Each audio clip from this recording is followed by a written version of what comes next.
What's going on, everybody? I want to quickly show you my process for cleaning the engine bay. The very first thing I'm going to do is put that bag that you see on the back. I'm going to put that over the battery. Then I'm just going to quickly kind of spray some cleaner, agitate, try to break down all that grease and whatnot. And then eventually I'll go through and kind of spray again, and we'll start the drying process. I'll get all that debris out of those air intake ducts.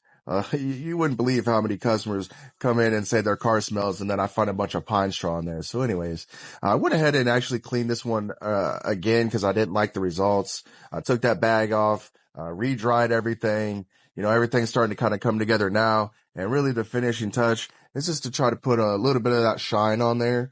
So once I get done cleaning all that pine straw and all that debris out of those, that air duct tray up there, I'll dry everything kind of with a towel real quick here. And, once I am happy with how everything is dry, now in the summertime, you don't have to dry this extensively, but obviously it's kind of the winter. Then I'll come back in with a little bit of tire shine or rubber shine or whatever, and just kind of get everything looking real nice. I try to finish with like a nice matte looking, finish.